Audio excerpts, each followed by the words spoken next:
Ok, eh ben pas PRC, cette fois-ci c'est pour une vidéo un peu spéciale. On va faire la révision des 1 an et le check-up du Sultan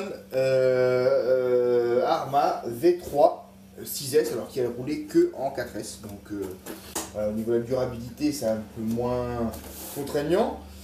Donc on va faire ça étape par étape. On va démonter cellule par cellule. Je vais bien faire ça cellule par cellule. Regardez ce qui a été changé ou pas. Alors là-dessus, depuis 1 an, j'ai dû changer 2 supports carreaux. Vous avez vu, j'ai changé 2 roulements. Tout le reste, tout est d'origine. C'est-à-dire l'huile d'origine, dans les différentiels, dans les amortos. Tout ça, c'est d'origine depuis le départ. Donc, globalement, on va voir, après 1 an d'utilisation, qu'est-ce qui s'est passé sur ce Sultan. Alors, globalement, la carreau, alors vous avez vu, elle prend très cher. Elle prend très cher. Donc avec Pierrot, bah, vous avez vu, globalement elle est toujours là. Alors ce qui prend très cher et ce qui est moche en plus, c'est l'aileron derrière là. Donc ça a viré au bout de 2-3 jumps. Mais sinon elle est encore là. Hein. C'est juste que moi j'ai fait le con en mettant vouloir mettre des LED.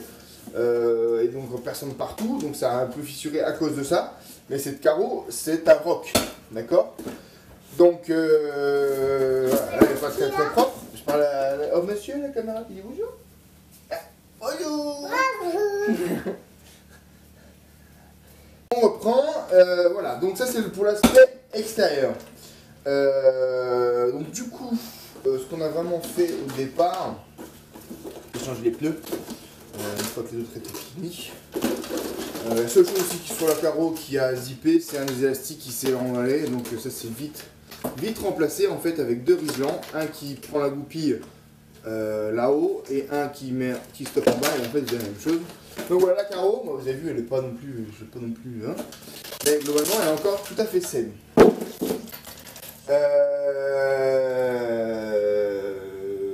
Donc du coup, un petit point de vue général. Donc, voilà. Pour éviter aussi, vous avez vu dans les vidéos, on a beaucoup de saloperies qui rentrent. J'ai mis des bavettes d'Outcast dessus. Alors ça rentre un peu moins, mais il faut que je mette encore ici parce que ça rentre encore dans la carreau. Donc ça rentre par là en fait. Ça rentre par là et ça rentre par là. Donc ça faut encore que j'élargisse un peu le truc. Sinon, qu'est-ce qui s'est passé? Oui, il y a eu le support qui est pas génial, le support de la lipo qui s'est cassé là. Bon, c'est pas très grave, je l'ai pas remplacé. J'ai changé le cerveau, ça effectivement, parce que le cerveau c'est une tannée chez Arma, hein. Le cerveau d'origine est vraiment pourri. Donc le Turgini, ça fait 1 an, et ben il est toujours là. Turgini qui doit être un GX rebadgé, waterproof, ça à peu près les mêmes caractéristiques que le 23 kg GX là. Donc bon, globalement ça fait le taf. Au niveau superficiel, bon, vous voyez qu'il n'y a pas d'usure prématurée de l'anodisation des ressorts. Voilà. Qu'est-ce qu'on peut dire là? Un petit peu derrière, ça veut dire que des fois ça se cintre, donc ça bouge un petit peu.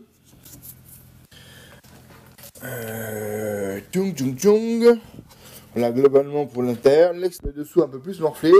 Moi j'ai protégé par un skid à l'arrière. Parce que effectivement, nous, vous avez vu dans le chantier, il y a quand même pas mal de gravillons, donc bah ouais, ça forcément ça saute. Au niveau des plastocs, qu'est-ce que vous voulez que je vous dise?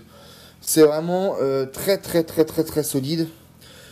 C'est plus râpé, usé, mangé par des coups que vraiment cassé. Donc encore une fois, jamais cassé, jamais cassé de triangle.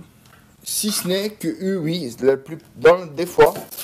À l'origine, je me souviens, oui, tout à fait. À l'origine, des fois, il serre un peu trop, ou alors l'usinage sur le triangle que j'avais d'origine n'était pas bon. Mais en fait, la goupille ici était sortie, était arrachée. Donc, on a changé le triangle une fois. C'était au tout début. Il y a quelques-uns aussi qui ont eu cette maladie là sur les Arma. Donc voilà pour le overview global. Donc, si on regarde les goupilles, il n'y a rien. Aussi bien là-bas que là. Alors le blanc c'est la graisse Téflon. Hein. Donc franchement, pour l'instant, en termes d'overview, aussi bien à l'avant qu'à l'arrière, il n'y a pas de trace d'usure. Sur les centraux, pareil. Franchement, pour l'instant, on est pas mal. Donc après, on va démonter les diffs, voir comment ça se passe là-dedans. Et puis, on fera un petit bilan à la fin. On va commencer par le démontage complet du train arrière. Alors, on va le faire en timelapse, mais c'est juste que voilà, grosso modo, stratégie. Vous avez un tout miroir, un gros pour mettre les pièces dedans, plastique, et un petit pour mettre les vis. Et puis, on va démonter tout ça, on va bien tout étaler sur la table et on va regarder les pièces d'usure ou pas, ce qui s'est passé ou pas. Allez, à tout de suite pour le timelapse. En première difficulté, il y a une vis qui a foiré, donc vis qui a fonctionné, et on refait.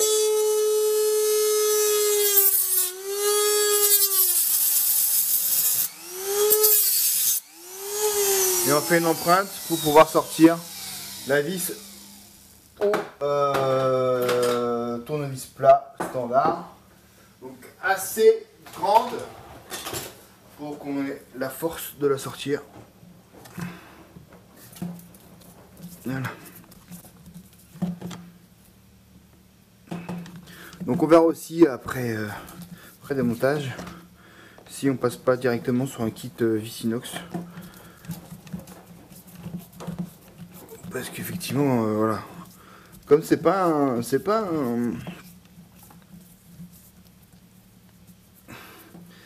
truc où on va passer ses journées à travailler dessus.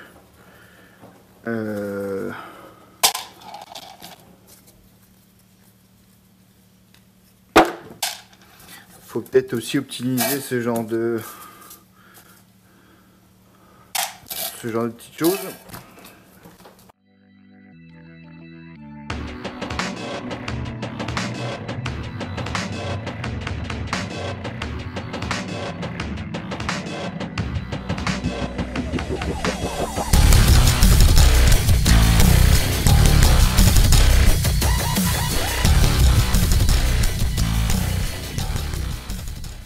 Alors, le train arrière est complètement démonté.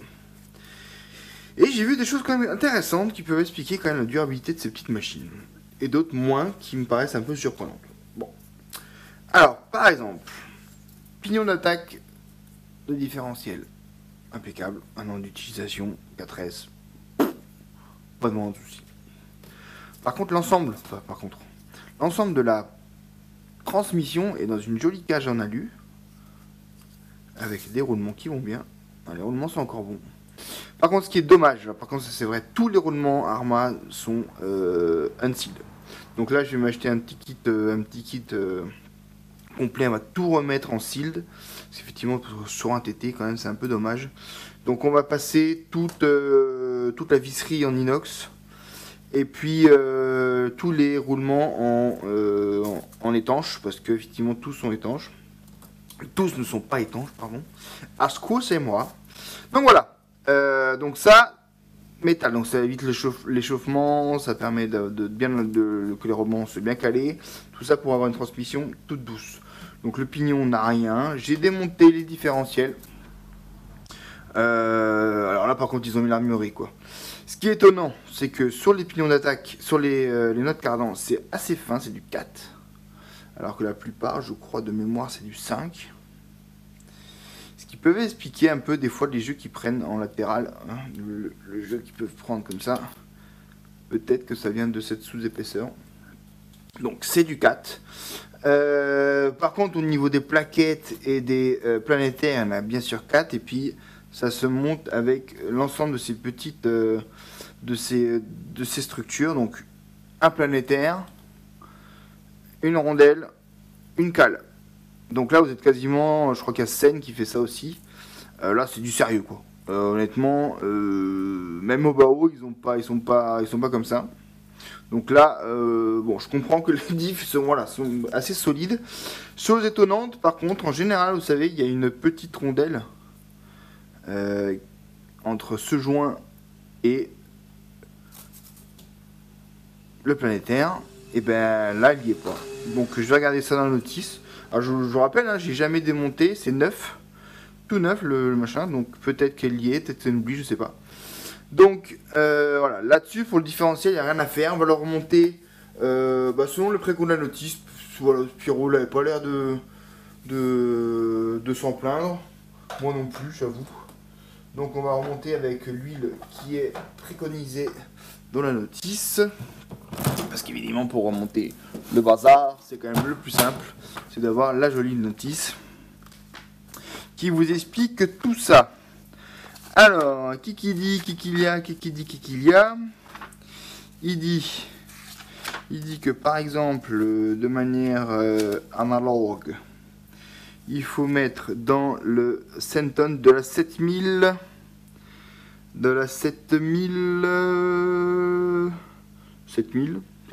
bon, il met 17 000, mais hein. Après on va refaire aussi les amortos. Les amortos, bon, comme voilà, c'est un amorto, il n'y a pas eu de souci. On va changer d'huile, elle est un peu dure, celle d'origine. Je vais redescendre en grade, je pense, parce que des fois ça sautille un peu du cul. Donc déjà qu'il est pas bien grand, enfin il fait que c'est un 10e, mais c'est une structure d'un 8e. Qui dit il dit on ne sait pas.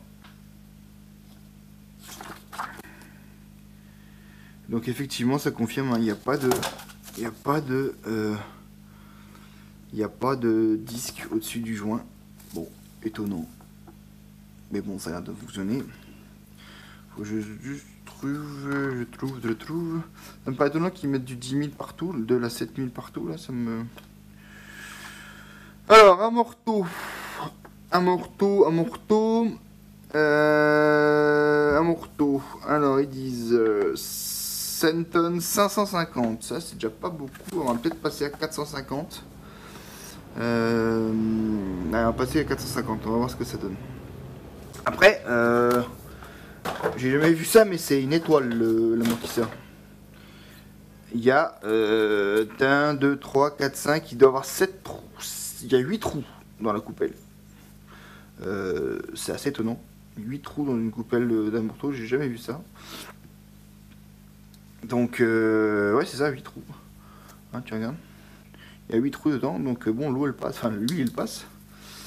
Bon, voilà. Donc bon, globalement un différentiel qui a l'air de tenir la route, en tout cas au niveau des planétaires, de la structure interne, ça a l'air d'être du costaud. Un petit binôme peut-être pour les sorties de diff qui m'ont l'air un peu malchoun. Les cardans, vous avez vu, c'est du 5. Oui, c'est du 5 ça.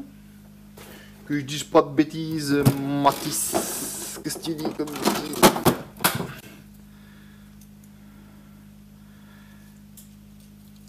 Donc, 4,5. Et lui, il dit quoi? Lui, il dit 5 aussi. Ouais, c'est du 5. C'est du 5,5. D'autres, c'est du 6 en général. Donc, écoutez. Pas un poil de tordu. Les têtes sont encore en très très bon état. Ça va pas taper trop. On va les garder un petit peu. On va remettre un petit coup d'huile dessus. Voilà, pour enlever la rouille superficielle.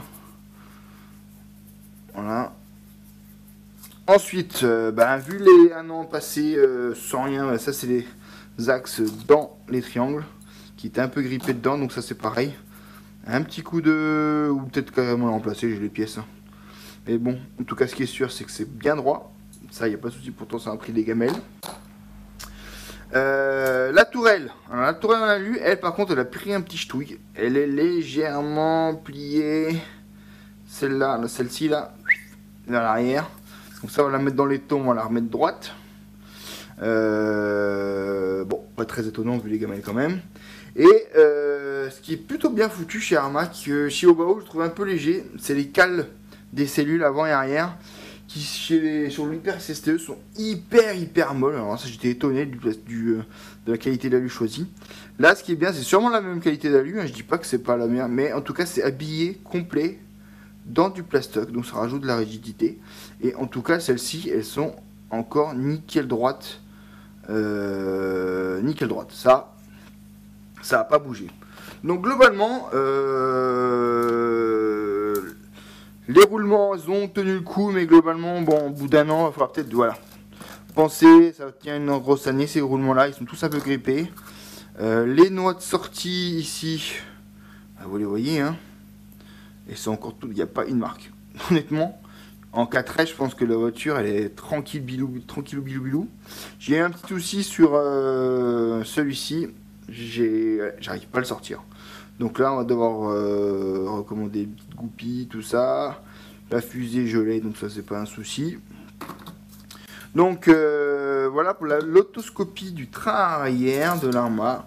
Donc pourtant, a priori, pour l'instant, plutôt pas trop de mauvaises surprises en tout cas. On va regépouiller juste en attendant toutes les petites pièces de rechange, donc la visserie inox et les kits de Kansen et l'ensemble des petites